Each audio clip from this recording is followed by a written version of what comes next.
নমস্কার বন্ধুরা, আজকে তোমাদের জন্য একটি নতুন ভিডিও নিয়ে এসেছি যেখানে কেন্দ্রীয় সরকারের পক্ষ থেকে রেশন কার্ডের ওপর একটি নতুন ভাবনা নিয়ে আসা হয়েছে। এবার থেকে তোমাদের ফুড কুপনের মাধ্যমে খাদ্য সামগ্রী অর্থাৎ চাল, গম, আটা সমস্ত কিছু তোমরা পাবে। অর্থাৎ কেন্দ্রীয় সরকার তোমাদের একটি কুপন দেবে, যেই কুপন দেখিয়ে তোমরা রেশন দোকান থেকে চাল, গম, আটা পেতে পারবে। এই ফুড কুপনটি কারা কারা পাবে, কোন কোন রেশন কার্ড গ্রাহকরা পেতে পারবে, কাদের কাদের আর রেশন কার্ড বন্ধ হয়ে যাবে, সমস্ত কিছু স্টেপ বাই স্টেপ আজকের এই ভিডিওতে তোমাদের সাথে শেয়ার করে দেব। এবং কেন্দ্রীয় সরকারের তরফ থেকে আরও একটি কথা জানানো হয়েছে যে আগে যেটা বলা হয়েছিল যে রেশন সামগ্রীর পরিবর্তে তোমাদেরকে টাকা দেয়া হবে, তো সেই বিষয় কি বলে দেওয়া রয়েছে আজকের এই ফুল ভিডিওতে তোমরা অবশ্যই জানতে পারবে। তো ভিডিওটিকে অবশ্যই সম্পূর্ণ দেখার চেষ্টা করো। আমরা সরাসরি সেই নিউজ বা আপডেটটিতে চলে যাচ্ছি, তোমাদের সাথে পুরো বিস্তারিত ডিটেলসটি শেয়ার করে দিচ্ছি।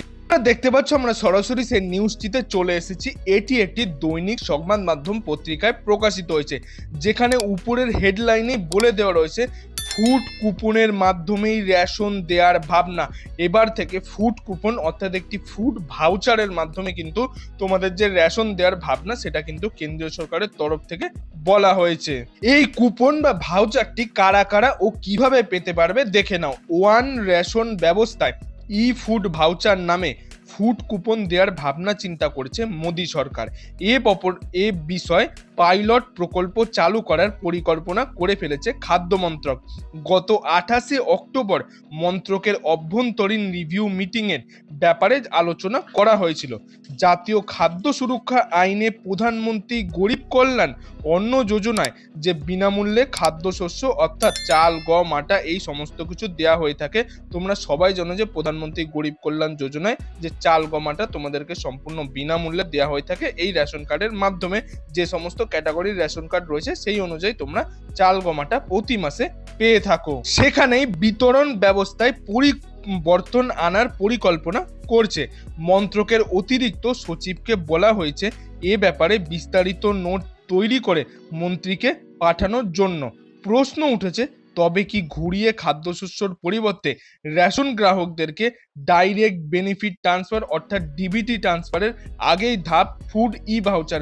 ডাইরেক্ট বেনিফিট ট্রান্সফার হচ্ছে যেটা তোমরা অবশ্যই জানো যে পিএম কিষাণ যোজনার ক্ষেত্রে করা হয়। ডিবিটি ট্রান্সফার ডিরেক্ট গ্রাহকদের ব্যাংকে কিন্তু এই টাকা পাঠিয়ে দেওয়া হয়, যেটা পিএম কিষাণের ক্ষেত্রে করা হয়। অর্থাৎ রেশন কার্ডের ওপর এবার ডিবিটি ট্রান্সফার বা ডিরেক্ট বেনিফিট ট্রান্সফার করা হবে কিনা সেক্ষেত্রে কিন্তু ভাবনা চিন্তা করা হচ্ছে। রেশনে খাদ্যশস্যর পরিবর্তে গ্রাহকদের ব্যাংক অ্যাকাউন্টে টাকা দেওয়ার উদ্যোগ নিয়েছিল কেন্দ্রীয় সরকার। চণ্ডীগড়ে তা চালু করা হয়েছিল, কিন্তু রেশন দোকানদার প্রবল আপত্তিতে তা বাতিল করে কেন্দ্রীয় সরকার। রেশন দোকানদাররা গ্রাহককে খাদ্যশস্য বিতরণ করে প্রতি কেজি 90 পয়সা করে কমিশন পান। অর্থাৎ যারা যারা রেশন দোকান রয়েছেন, রেশন দোকানদারেরা কিন্তু প্রতি কেজি খাদ্যশস্য দিয়ে তারা কত টাকা ইনকাম করে সেগুলো কিন্তু এক্ষেত্রে এখানে বলে দেওয়া রয়েছে। উত্তর পূর্ব সহ পাহাড়ি এলাকায় প্রতি কেজি 1 টাকা 80 পয়সা করে এই রেশন দোকানদাররা কিন্তু কমিশন পেয়ে থাকে। এছাড়া বাড়তি হিসাবে ইলেকট্রনিক পয়েন্ট অফ সেল, ইপ মেশিন ব্যবহার করার জন্য ইলেকট্রনিক কাটা তার, ওজন মেশিন এই সমস্ত কিছুর ক্ষেত্রে প্রতি কেজি খাদ্যশস্যে 21 পয়সা করে রেশন দোকানদারেরা কিন্তু কমিশন পেয়ে থাকেন।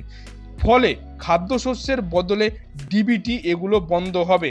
প্রশ্নের মুখে পড়বে দেশের 5,41,660 জন রেশন দোকানের জীবন জীবিকা। অর্থাৎ দেশে যে এতগুলো রেশন দোকান রয়েছে, এই রেশন দোকান যদি বন্ধ হয়ে যায় তাহলে কিন্তু তাদের জীবন জীবিকার উপরও একটি এফেক্ট পড়বে, সেগুলো এক্ষেত্রে বলে দেওয়া রয়েছে। যদি চাল, গমাটা কেন্দ্রীয় সরকার বন্ধ করে দেয়, ডিবিটি ট্রান্সফারের মাধ্যমে ডিরেক্ট বেনিফিট ট্রান্সফারের মাধ্যমে যদি তোমাদের ব্যাংক অ্যাকাউন্টে টাকা পাঠিয়ে দেয় এই রেশনের পরিবর্তে, তাহলে কিন্তু এই রেশন দোকানদের সমস্যা হবে, সেক্ষেত্রে জানানো হয়েছে। অন্যদিকে ই ফুড ভাউচারের উদ্যোগে দোকানদারের পরস্পর্শে মধ্যে দ্বন্দ্ব বেঁধে গিয়েছে বলে আশঙ্কা দেখা দিয়েছে। সমস্যায় পড়তে পারেন গ্রাহকরাও। তাই কেন্দ্রের এমন উদ্যোগে আপত্তি জানিয়ে বিরোধিতায় সরব all India fair shop dealers federation সংগঠনের সাধারণ সম্পাদক জানান যে রেশন দোকানদারদের মতে চাইছে মোদী সরকার এবং প্রতিটি দোকানে এলাকার বাসিন্দা হিসাবে গ্রাহক সংখ্যা নির্দিষ্ট, তার মধ্যে যদি এক দোকানে গ্রাহক কোনো অন্য দোকানে খাদ্যশস্য নেন তাহলে কমিশন কমে যাবে। খাদ্য মন্ত্রক সূত্রে খবর, ব্যবস্থা কার্যকর হলে রেশন গ্রাহকদের মোবাইলে পাঠানো হবে ওই ই ফুড ভাউচার, মানে গ্রাহকদেরকে কিন্তু মোবাইলেই ই ফুড ভাউচার পাঠিয়ে দেওয়া হবে। সেটি দেখে গ্রাহক তার ইচ্ছে মতো দেশের যে কোনো রেশন দোকান থেকে এই খাদ্যশস্য নিতে পারবেন। দেশে চালু হয়েছে one nation one ration card ব্যবস্থা, অর্থাৎ এই ই ফুড ভাউচারটা কিন্তু রেশন গ্রাহকদেরকে মোবাইলে পাঠিয়ে দেওয়া হবে। সেই ভাউচার দেখে তারা দেশের যে কোনো জায়গা থেকে এই রেশন দোকান থেকে ভাউচার দেখে তারা রেশন সামগ্রী অর্থাৎ চাল, গম, আটা এই সমস্ত কিছু পেতে পারবে। এটাকে বলা হচ্ছে one nation one ration card ব্যবস্থা। অর্থাৎ কেন্দ্রীয় সরকার এবার থেকে ই ফুড কুপন অথবা ভাউচারের মাধ্যমেই কিন্তু তোমাদের রেশন দেওয়া হবে, সেটা কিন্তু এবার থেকে পেতে পারবে। কবে থেকে দেওয়া হবে, কোন তারিখ থেকে দেওয়া হবে, সেগুলো কিন্তু এখনো ফাইনাল ডেট ঘোষণা হয়নি যে কত তারিখ থেকে তোমরা এই ভাউচারটি পেতে পারবে। এখন যেরকম তোমরা রেশন দোকান থেকে বায়োমেট্রিকের মাধ্যমে তুলছো রেশনের চাল, গম, আটা, সেগুলো তোমরা পেতে পারবে। এটা বলে দেওয়া হয়েছে যে 28 অক্টোবর একটি মিটিং করা হয়েছিল, সেখানে কিন্তু এই সমস্ত কিছু নিয়ে আলোচনা করা হয়েছে। পরবর্তীতে এই নতুন কোনো নিউজ এলে আমি তোমাদের সাথে অবশ্যই নতুন একটি ভিডিওতে শেয়ার করে দেবো, এবং কাদের কাদের ডিবিটি ট্রান্সফার মানে টাকা পেলে সুবিধা হবে বা ই ফুড ভাউচার পেলে সুবিধা হবে অবশ্যই তোমরা কমেন্ট বক্সে কমেন্ট করে জানাতে পারো। তো বন্ধুরা, এই ছিল আজকের কিছু আপডেট। এই আপডেটটি যদি আপনার ভালো লাগে তাহলে একটি লাইক করে দেবেন এবং বন্ধু বান্ধব, আত্মীয় স্বজন সবার মধ্যে এই ভিডিওটিকে শেয়ার করে দেবেন, তারাও যাতে রেশন কার্ড সম্পর্কে নতুন আপডেটটি জানতে পারে। এবং আপনি যদি আমার চ্যানেল নতুন দর্শক হয়ে থাকেন তাহলে চ্যানেলটি অবশ্যই সাবস্ক্রাইব করে পাশের বেল আইকনটি অল করে দেবেন এরকম গুরুত্বপূর্ণ আপডেটগুলি পাওয়ার জন্য। এতক্ষণ ভিডিওটি দেখার জন্য আপনাদের সবাইকে অসংখ্য ধন্যবাদ।